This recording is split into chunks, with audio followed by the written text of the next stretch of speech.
A paz do Senhor, meus irmãos, glorifico a Deus por mais essa oportunidade que você tem nos dado de estarmos, neste momento, dando continuidade à leitura bíblica.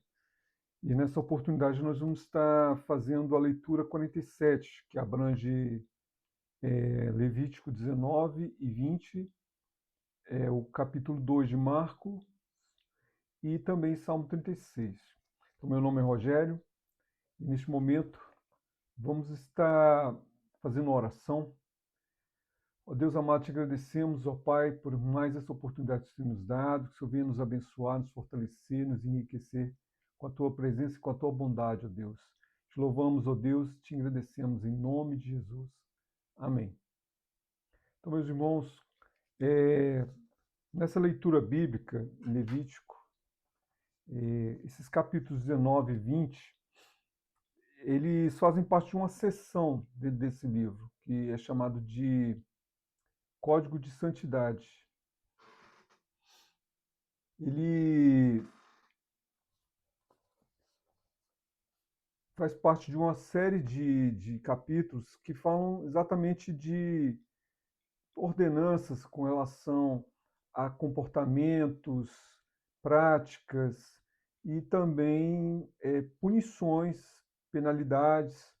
E esse capítulo 19, ele vem não trazendo assim uma inovação, mas trazendo até coisas que já foram mencionadas posteriormente.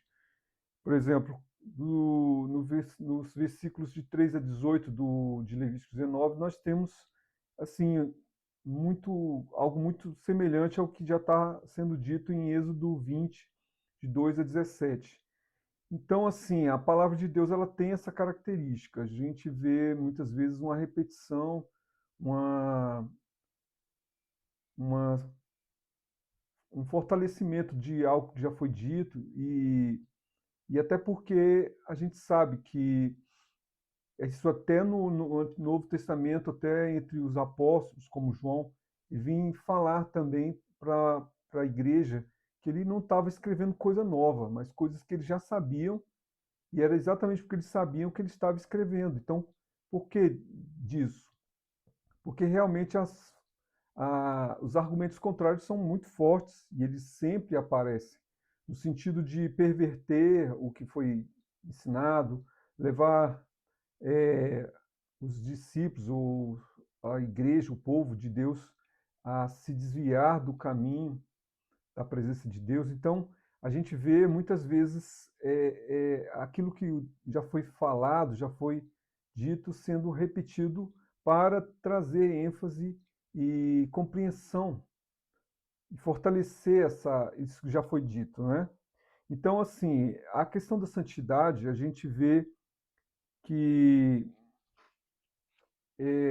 vamos ler aqui no versículo 2 de Levítico 19, para a gente já ter um embasamento. Então, diz assim: fala toda a congregação dos filhos de Israel e diz-lhes: santos sereis, porque eu, o Senhor vosso Deus, sou santo. Então, a santidade, tanto como Jesus também citando essa realidade aqui de Levítico, ele fala que sede perfeitos como perfeito é o vosso Pai. Então, a santidade, ela, como Jesus falou, o padrão dela não é. Ele nem colocou ele mesmo como padrão, ele colocou o próprio Pai como padrão de santidade. Então, a gente vê que é inútil para nós nos sentirmos santos em relação a outras pessoas, ou mais santos que outras pessoas, porque Jesus mesmo já coloca o padrão nem como ele mesmo. Ele já diz que o padrão de santidade é o Pai. Então a gente pensa assim, mas como que eu vou alcançar isso? Como que eu vou alcançar esse padrão que é o próprio Deus? Porque, na verdade, assim, não é para a gente, não é possível para nós, mas é para que nós tenhamos compreensão de que as coisas ainda vão se desenrolar. A gente ainda não chegou lá, a gente ainda não tem a condição plena, porque não temos como nos justificar por nós mesmos, pelas nossas próprias obras, pelas nossas próprias ações, acharmos que estamos ganhando os céus porque somos bons. Na verdade, esse padrão é, é o padrão de Deus, ser perfeito como Deus. Isso é impossível para nós. Então, isso nos leva a entender que não chegamos lá, não estamos em condições e não temos em nós mesmos essa capacidade. Mas o próprio Cristo alcançou isso por nós, nós conseguimos atingir o padrão que agrada a Deus somente através do nosso Senhor e Salvador, Jesus Cristo, que cumpriu todas as coisas e nos leva diante de Deus como filhos adotivos. E a gente precisa entender aqui nesses versículos que Deus vai tratar com o povo de Israel de forma a levá-los a ter uma compreensão em vários aspectos da sua vida. Então, vai falar da questão da sua relação com seus pais, honrar, né, a sua mãe, seu pai, guardar o sábado, e sempre ele está dizendo: Eu sou o Senhor vosso Deus. Eu acredito que essa, essa repetição aqui do texto, eu sou o Senhor vosso Deus, é porque a gente precisa ter uma consciência diante de Deus, porque às vezes você pensa que eu posso até atender certas coisas, porque diante das pessoas eu estou sendo bem avaliado, mas a nossa avaliação real é diante de Deus, é diante do Pai, daquele que vê todas as coisas, daquele que sabe todas as coisas, que é onipresente, onipotente e onisciente. Então, assim, aqui fala de guardar o sábado. A gente precisa guardar o sábado hoje. A verdade é que o sábado ele tinha o propósito em que o homem descansava das suas atividades ao longo da semana e destinava um determinado dia em que ele se dedicava a cultuar seu Deus, o Senhor. Mas Deus também abrange a questão da santidade em diversas outras coisas, né? Porque tem a nossa relação direta com Deus, mas tem a nossa relação também com o nosso próximo. Então, era desejável que houvessem os sacrifícios, que esses sacrifícios que eram realizados no templo, como está sendo falado aqui dos versículos 5 a 8, que eles precisavam ter o cumprimento correto. A gente vê como Nadab e Abiú, os filhos de Arão, que foram oferecer o sacrifício, não foi aceito e eles foram fulminados na presença de Deus. Então tinha essa situação. Era necessário fazer os sacrifícios, mas os sacrifícios precisavam ser feitos conforme era assim destinado. Então, tem essa questão com Deus, mas tem uma preocupação muito grande nesse versículo, nesse capítulo 19, com relação à questão não só vertical, né, do homem com Deus, mas também horizontal, entre as pessoas. Então, aqui a palavra vai falar sobre a questão da vinha, da colheita, onde era desejável que as pessoas deixassem ali um pouco do que estava ali na sua colheita, para que os pobres pudessem ter acesso, para que o estrangeiro pudesse se alimentar, para que o pobre pudesse ter sustento também. Então, era uma obrigação social, de se importar com o próximo. Então, tem aqui no versículo 14, fala sobre a questão também com relação às pessoas deficientes, né? Não amaldiçoarás o surdo, nem porás tropeço diante do cego, nem temerás, mas temerás o teu Deus. Eu sou o Senhor. Novamente, né? Eu sou o Senhor, eu sou o Senhor. Ou seja, tenha consciência diante de Deus com relação ao cumprimento de todas essas coisas, porque Deus tem ver além do que as pessoas conseguem perceber. Ele está vendo você no seu íntimo, né? Então, é, vão várias questões aqui com relação a não defraudar a pessoa que trabalha para você, a pessoa que trabalhou para você, você não reter o pagamento. Então, são várias ordenanças aqui, vários aspectos da relação entre as pessoas, mas o que vai resumir tudo isso está aqui no versículo 18. São muitas as ordenanças, mas essa aqui que foi citada inclusive por Jesus, ela vai resumir tudo isso. Então, no versículo 18 diz: Não te vingarás, nem guardarás ira contra os filhos do teu povo, mas amarás o teu próximo como a ti mesmo. Eu sou o Senhor. Então, isso resume tudo, porque Jesus já disse que essa realidade de amar o próximo como a si mesmo, isso e amar a Deus sobre todas as coisas, isso cumpre tudo que está escrito na lei e nos profetas.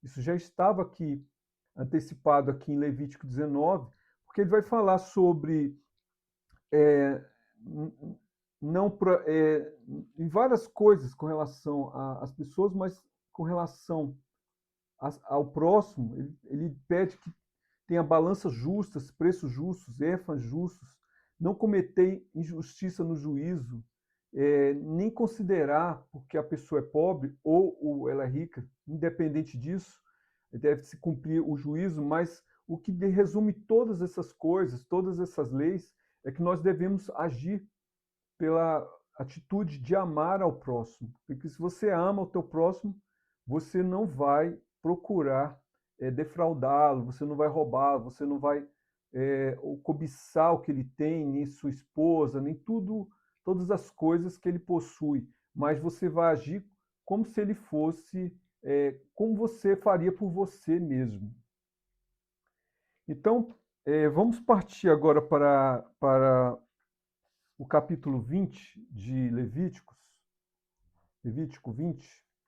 Então, no capítulo 20 de Levítico, nós temos várias é, determinações de penalidades para práticas de pecados, principalmente pecados com relação a adultério ou práticas imorais, sexuais, mas o que a gente precisa lembrar que a verdade é que são, são, são práticas bastante pesadas que estão citadas aqui, mas a verdade é que também as penas são muito pesadas para coisas que eles praticavam que hoje não se leva a uma pena tão pesada como a morte por conta de um adultério, mas nós precisamos entender que o que está aqui em Levíticos, ela tem relevância para nós, não que essa penalidade tenha aplicação para nós, mas nós precisamos ter consideração de que esse tipo de prática, elas são repugnantes diante de Deus. Então, esses princípios, esses valores morais, eles continuam tendo valor para nós, exatamente porque eles causam repugnância diante de Deus. Então, vamos ler aqui também versículo-chave que ele demonstra o que isso representa de Deus. Essas práticas representam diante de Deus. E é isso que nós temos que ter consciência, de que, tanto naquele tempo como hoje, determinadas coisas são repugnantes diante da presença de Deus, por mais que não estejam sendo punidas da mesma forma, né? Tanto era pesado essa punição, como também era necessário que houvesse aplicação. E o povo precisava levar isso em consideração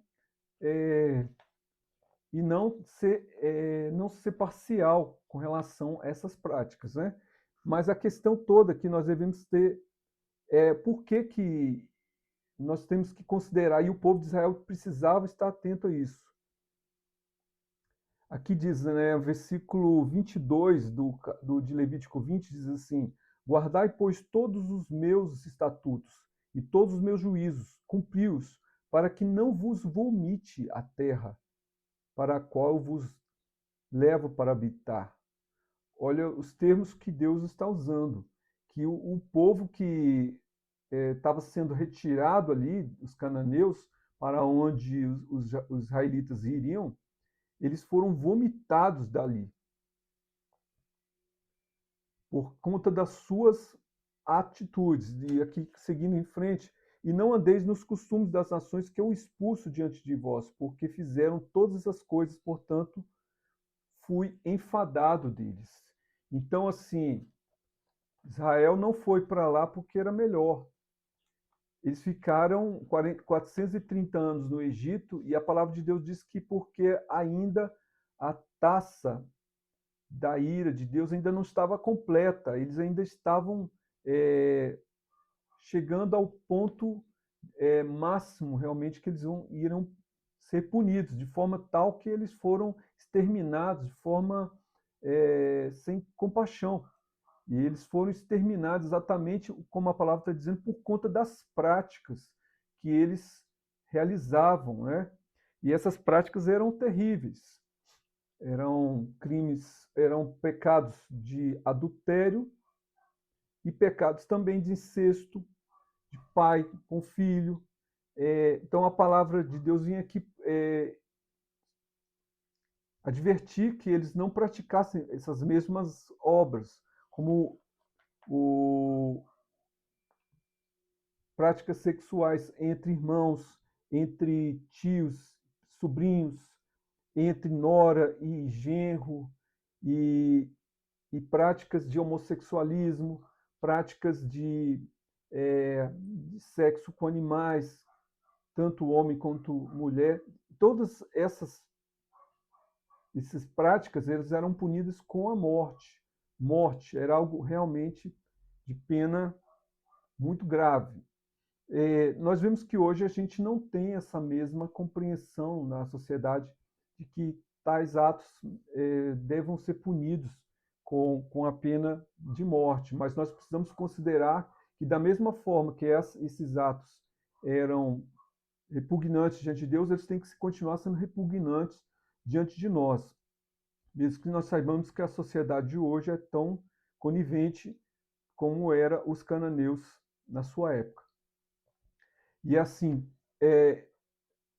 o que Jesus pede para nós é até um pouco bem mais além do que isso. Como a gente fala aqui do adultério, que eram crimes praticados em real, na vida real, Jesus fala que se um homem tentar para uma mulher, no seu coração ele já praticou adultério com ela. Então, com a realidade hoje cristã, Jesus nos fala que até o mesmo o fato de você imaginar, você já está praticando o adultério. Então é algo muito mais exigente hoje, apesar de que você não fala nas penas de morte sobre isso. Mas você vê que o povo precisava estar sendo alertado, porque assim como os cananeus foram tirados da terra por conta das práticas que eles tinham, sexuais, imorais, de idolatria, e também aqui no final nós falamos sobre a prática de adivinhação, de necromancia, consultar os mortos, né? Isso era algo que eles deveriam evitar, para que eles também não fossem expulsos da terra como os cananeus foram.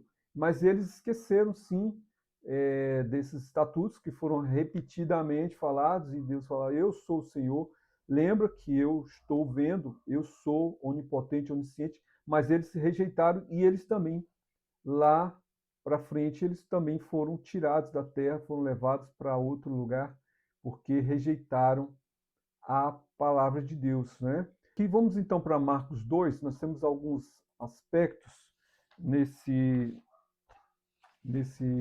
livro. Nós temos a primeira parte de capítulo 2 de Marcos, do versículo 1 a 12, nós temos a cura do paralítico. Os amigos desse paralítico, vendo que a casa onde Jesus estava bastante cheia, eles não tinham como chegar próximo de Jesus, eles tiraram ali a cobertura do telhado e desceram o paralítico ali até que pudesse estar na presença de Jesus. E Jesus, vendo a fé deles, ele e da atitude como que eles procuraram realmente se aproximar dele, ele disse não somente o que eles esperavam, que era a cura, mas Jesus disse: seus pecados estão perdoados. Isso causou realmente um questionamento ali na mente dos religiosos. Jesus podia ler a mente, os pensamentos, e ele disse que ele também, para mostrar que o Filho do Homem também tem poder para perdoar pecados, porque que seria mais fácil dizer os teus pecados estão perdoados ou levanta-te e anda? Então Jesus ordenou que aquele homem fosse curado e, na verdade, Jesus estava demonstrando também a abrangência do seu ministério, que não era apenas para curar enfermos, mas curar e libertá-los dos seus pecados. E ali os, os religiosos estavam questionando isso, mas Jesus ele tinha essa missão a cumprir, né? Que era a sua missão de trazer a expiação dos pecados sobre a humanidade. Então, mais para frente, nós temos aqui, do versículos 13 a 17, nós temos o chamado de Levi. Lá, Levi estava ali na coletoria de impostos, ele era um publicano, e Jesus o chamou para o ministério e depois Levi, que é Mateus, o convidou juntamente com as pessoas para estarem ali numa refeição. E mais uma vez os religiosos questionaram por que ele estava, Jesus, ali comendo com os cobradores de impostos, com os ditos pecadores, né? E Jesus ali aproveita para também mostrar mais algo sobre a questão do arrependimento, diz: eu não vim para chamar os justos, mas pecadores ao arrependimento. Por mais que aqueles religiosos achassem que estavam plenamente justificados, eles estavam tão necessitados de serem redimidos quanto as pessoas que eles julgavam, né? E, mais uma vez, ali, a partir do versículo 18 a 22, tem a questão do jejum, que os religiosos também questionaram Jesus por que os seus discípulos não jejuavam, assim como os fariseus e os discípulos de João. Mas Jesus falou para eles que eles fez uma comparação em que, numa festa onde os convidados estão próximos do noivo, por que eles vão se entristecer se eles estão ali na presença do noivo? Mas já vai ter um momento em que o noivo será tirado, e então sim eles vão jejuar, eles vão se entristecer, porque Jesus estava falando ali que não era o momento. Eles eram pessoas que ainda estavam em formação, e ele também cita que não se põe vinho novo, ou seja, doutrina nova em odres velhos, em pessoas que ainda não foram transformadas, porque aquela doutrina, o vinho se perde quando você põe um vinho novo num odre velho, que ele vai se rachar e se perder. Então, o vinho novo é colocado em odres novos, que aí ambos se conservam. Então, era necessário que eles primeiros fossem transformados para que eles pudessem ter condições plenas de receber toda a nova doutrina, né? Jesus não estava apenas querendo transformá-los em religiosos como os fariseus, mas queria transformá-los em servos verdadeiros, que não apenas seguiam rituais, mas que estavam plenamente aptos para servir em espírito e em verdade, né? E aí, no último momento, nós temos a questão do sábado, que está no versículos 23 a 28, em que Jesus anda com os discípulos no meio de uma plantação, e os discípulos ali com fome, no dia de sábado, eles pegaram espigas e passaram a comer. E ali foi questionado pelos fariseus por que estavam comendo no sábado. E Jesus aproveita para ensiná-los que o sábado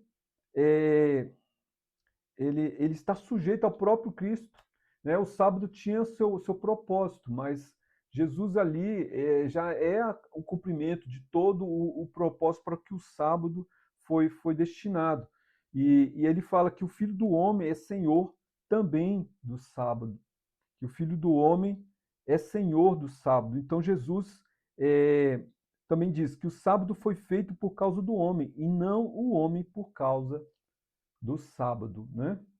Então vamos para Salmo 36, que é mais um salmo em que Davi ele faz essa comparação entre a realidade do ímpio, da realidade do justo, é algo que nós vivemos nos dias de hoje também.